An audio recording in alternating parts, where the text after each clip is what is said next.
আসসালামাইকুম। অ্যান্টিবায়োটিক বাংলাদেশ সহ বিশ্বে অকার্যকর হওয়ার পথে।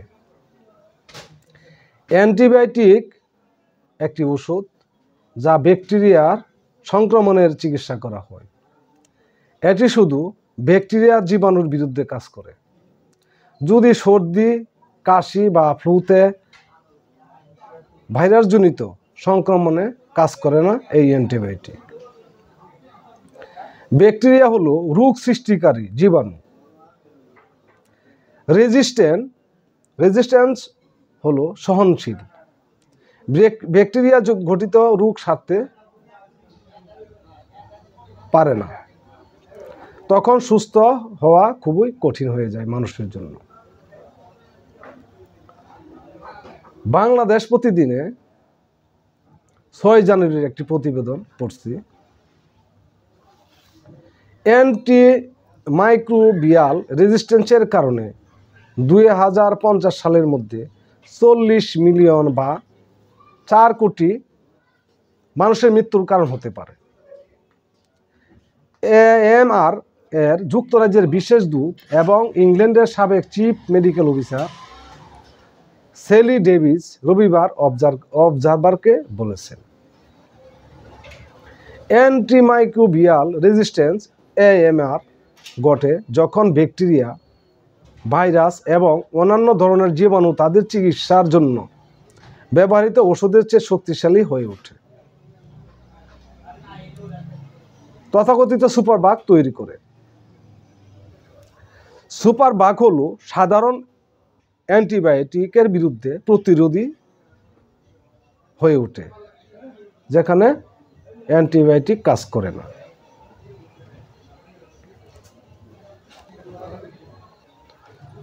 ফলস্বরূপ ওইসব রোগ বা সংক্রমণগুলি চিকিৎসা করা কঠিন বা অসম্ভব হয়ে পড়ে।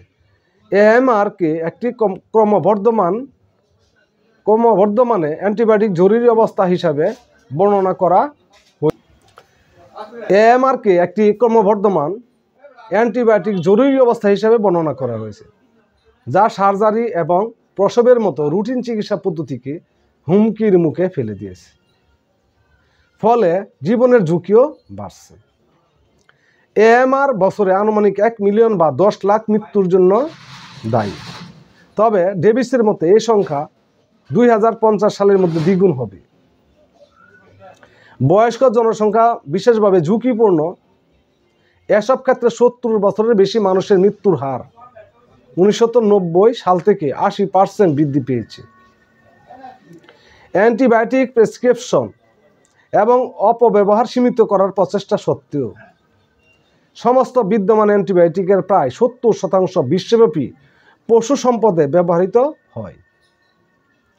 ডেভিস বলেন, আমরা মূলত গরু, মুরগি এবং ভেড়ার উপর অ্যান্টিবায়োটিক প্রয়োগ করছি যাতে তাদের বৃদ্ধির প্রবর্তক বা রোগের বিস্তার রোধ করা যায়, তাদের প্রতিষেধক দেওয়ার সস্তা বিকল্প হিসাবে।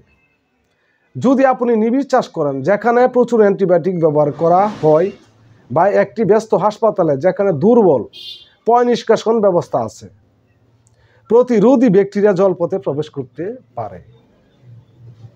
দেখুন,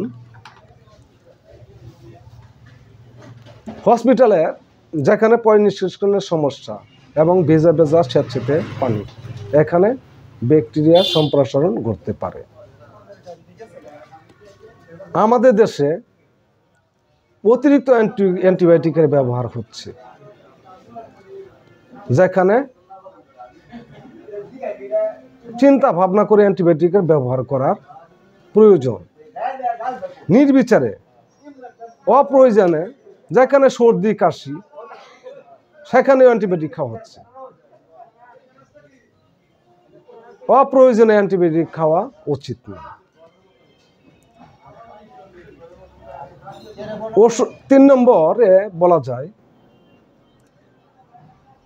রেজিস্টার্ড ডাক্তার অ্যান্টিবায়োটিক যেই সংখ্যায় লেখে আমরা পরিপূর্ণভাবে রেজিস্টার্ড ডাক্তারের পরামর্শ পালন করি না। আমাদেরকে অবশ্যই রেজিস্টার্ড ডাক্তারের পরামর্শ পালন করতে হবে। যদি আমাদের অ্যান্টিবায়োটিকের ক্ষমতা আমাদের দেহে বৃদ্ধি করতে চাই এবং আমাদের ভবিষ্যৎ প্রজন্মের জন্য সুন্দর পৃথিবী রেখে যেতে চাই, অবশ্যই রেজিস্টার্ড ডাক্তারের পরামর্শ অনুযায়ী আমাদের অ্যান্টিবায়োটিক খেতে হবে এবং যেই সংখ্যায় লিখবে 7 দিন 3 দিন আমরা সেই মতে খেতে হবে।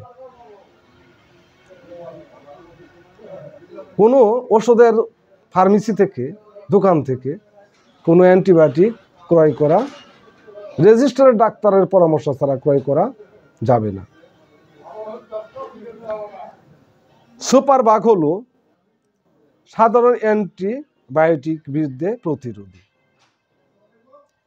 এই সুপার বাগকেও আমরা যদি জয় করতে চাই, আমরা ডাক্তারের পরামর্শ গ্রহণ করতে হবে এবং স্বাস্থ্য বিষয়ক বিভিন্ন পত্রিকা এবং লেখা এবং আলোচনা শুনতে হবে এবং পালন করতে হবে আমাদের আগামী ভবিষ্যতের জন্য, সুন্দর পৃথিবী গড়ে তোলার জন্য। পৃথিবীতে অ্যান্টিবায়োটিক যদি অকার্যকর হয়ে যায়, তখন মানুষের যে কোনো ধরনের বড় সমস্যা, জ্বর, টাইফয়েড, অপারেশনের চিকিৎসা এবং সিজারের অপারেশনের চিকিৎসা কিভাবে করবে? তাহলে আমাদেরকে অবশ্যই ডাক্তারের প্রেসক্রিপশন অনুযায়ী এবং রেজিস্টার্ড ডাক্তারের প্রেসক্রিপশন অনুযায়ী অ্যান্টিবায়োটিক ব্যবহার করব এবং ডাক্তার যে সংখ্যায় লিখবে অবশ্যই আমরা সেই সংখ্যায় খাবো এবং টাইম মেনটেন করে, সময় সূচি অনুযায়ী আমরা খাবো। তাহলে আমরা শান্তিপ্রিয় বাংলাদেশ গড়ে তুলতে পারব। সবাই ভালো থাকুন, সুস্থ থাকুন। ধন্যবাদ।